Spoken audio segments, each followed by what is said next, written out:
Hi, guys. Thanks for tuning in to Lead On with Love. Um, Before I forget, I'm at Earthworks today. Come and pay me a visit. There's plenty of things for you to look at. There's rocks, crystals, candles, books, cards, incense. There's lots for you to look at, lots for you to purchase, lots for you to fall in love with. I know many people spend hours in this store just browsing because there is so much. But we are in Brampton. Come and pay us a visit. Earthworks. Again in Brampton, and I'm here until 6 p.m. today. So just wanted to talk a little bit about making decisions. I find it that people find it really difficult to move out of fear, whether that be, fear of hurting someone else, hurting ourselves. And I'm going to talk a little bit about karma because I don't often do that, but I am going to talk a little bit of about karma. We tend to not, we tend to not really give, thought to that. We give thought to that in a negative way. It's normally, oh yeah, you're going to receive your karma. Karma isn't just bad. Karma is also, or what we consider bad. Karma is also good. You have to remember, we are sowing and reaping seeds every decision that we make. So every time you do something, you're planting a seed. Every time, as that seed gets planted, you are reaping a seed at the same time. So if you look at it in those terms, everything that you are putting out is going to reverberate back at you. Maybe not right there and then at the same point, but it does come back to you. And, sometimes holding on to people or things, sometimes we're interfering with what needs to play out. And now we're reaping karma for their things as well because we're now intertwining it and creating issues and things like that. So I'm going to tell you all to focus on you, whether that means someone is getting hurt in the process. That's never your intention. I would hope not. I like that name. Happy to see you. Very cute. Some of you guys have some really cool names. And again, thank you all for joining. But let's, put it out there. I had this conversation with a young lady today, and, sometimes people are fearful of leaving relationships, and relationships seems to be a topic of the season. I don't know. It's one of the things I think people struggle with or really want. So sometimes people are not in relationships and are really longing for that. When you long for that, I'm asking you now to look within the self. What is it that I'm longing for that I can't give to myself? That's one. Number two, now we're in a relationship and it's not working for us. So we're holding on to that. So now my question is to you, why are we holding on to that? And what I've recognized is people hold on to things or relationships because fear of being alone. Oh, I'm getting older. Oh, I don't know, is there's nothing better out there. What do you deserve? What do you truly, truly deserve? It really comes down to what you feel. And at the end of the day, you have to recognize that you deserve better than what you are allowing yourself to see. It's really, really important. And unfortunately, I'm going to say this and people are not going to like it, but again, it comes down to selfishness. Is you don't want to be alone, so now you're holding that person in that space because of your unwillingness to be alone. You're not receiving what you need in that relationship, so I can almost guarantee that person also is not receiving what they feel they deserve in that relationship. Is that fair to anybody? Isn't that a little bit selfish? And I may come across and say those things like harshly, and people may not like it, but it is. It is, you being selfish. It's you not willing to let that other person go to receive the love that they deserve. You deserve to be loved a certain way, so allow that person to be loved that way too.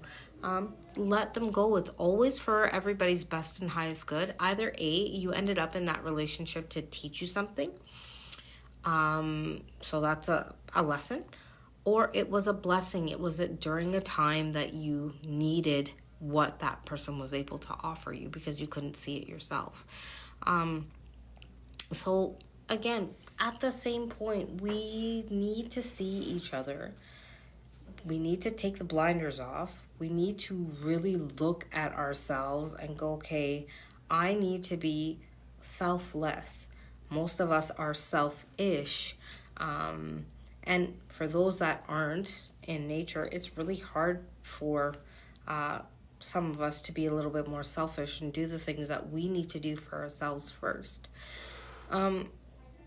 I can tell you, when you fulfill yourself, when you're not looking at someone else to fill your cup and give you what it is that you feel you need, I can tell you at that point in time, you are probably the most strongest, most vibrant that you've ever been. So let yourself shine. Let yourself be free.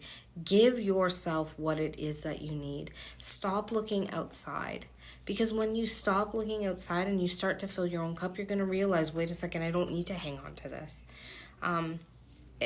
For me, it's just so sad that people hang on to people due to the fact of fear of not wanting to be alone. You have to remember, most of us came into the world alone, and even if you're born with a twin, one of you comes out first before the other.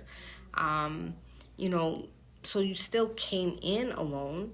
9 times out of 10, you're gonna go out alone. 2 people don't die at the exact same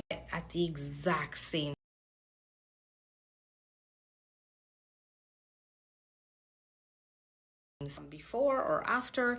Again, you came in by yourself. All you need is yourself, and that goes to show you that you just need yourself. Yes, connection is great. Having another person to walk your path with is a wonderful thing. I, in turn, also have someone that walks my path with me, but I don't expect that person to give me everything, help me with everything. I'm trying to get myself out there and be a speaker, to help shift and change the world in the way that we think. I can't expect my partner or my husband to go, okay, let me help you. Let me lay out a plan for you. That's not his job. This is what I want. So I need to feed myself what I need to feed, and in turn feed it back out to the world to help them look at things from a different perspective. People don't recognize that that's how it really works, is that, when you want to be a doctor, let's use that for example, you have a partner in your life. They're not going to go to class to learn the material to write the test for you. You still have to do all the work yourself. So treat life like that. Treat, things in that nature and that way of being just that way. You deserve the very best. You were not put here to suffer. As Buddha says, and I've used these, terms, and again, I'm paraphrasing. I may be, stating it incorrectly. It's not the exact phrase, but we weren't put on this earth to suffer. It is us that creates our suffering. And how do we do that? By the choices that we make. We have to look at ourselves. We have to look at what we're putting out and what we're doing in order to create our circumstances. Sometimes it's not by our choice. However, the choice of allowing someone else to make those choices for us creates our suffering. So at the end of the day, we still have some, play or our hand is in it that creates what we create. I don't know if, anybody has any questions, anything to add, but this is where we are. I really want you to, if you're in a place or in a relationship where it's not quite working for you, you want something different, ask. Ask yourself, what is it that I'm expecting from this person that I can't give to myself? And maybe you start giving it to yourself. And remember, change infiltrates change. You change, and the rest of your world changes. And the people that are in your world change. This is why people leave and come back, and some people just leave forever. And that's okay. Just allow them to go. It might hurt. It does hurt. I just had someone I considered near and dear to me walk out of my life. And again, I think it was because of a question I asked. I didn't even get that closure in that sense, but that's okay. You need to go so something better can walk in, and I'm gonna allow that. Do I think that person's gone forever? Something in me is telling me no, but that's okay. Go do you. I'm gonna do me. And if our paths cross again, they cross again. If we need to reconnect, at that point in time, I will say my piece, because you have not given me the opportunity. You weren't adult enough to do that, but that's you. That's completely on you. I wish you well. I love you. That hasn't changed. If that's words that I actually speak, love just doesn't go away. It is what you feel, and you can love people from a distance. It doesn't have to stop because they're out of your life. Even in a relationship standpoint, sometimes walking away from that relationship, looking from the outside in, will make you realize that really that wasn't really love. It was attachment and codependence.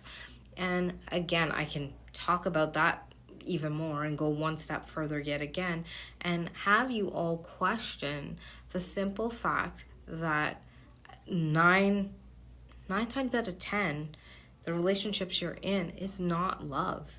Because I will then again challenge you and ask you, do you love yourself, or are you expecting the other person to fill your cup? If you're expecting the other person to fill your cup, that's attachment and codependence. That isn't love. Love is when you truly are in love with every aspect of yourself, good, bad, indifferent, flaws, all of it, because none of us are perfect, and I will never say any of us are perfect. Me, myself included, I am not perfect by any way, means, shape, or form. Do I sometimes have a short fuse? Yeah, I do. Do I get upset with myself with that? Yes, I do. But I am getting back to that point of giving myself what I need. So that short fuse is going to disappear if I continue along the trend that I am. It's when we're not giving ourselves enough, and everybody else is asking us to pour out of the cup that we don't have enough to give. That's where, the frustration and, being irritated,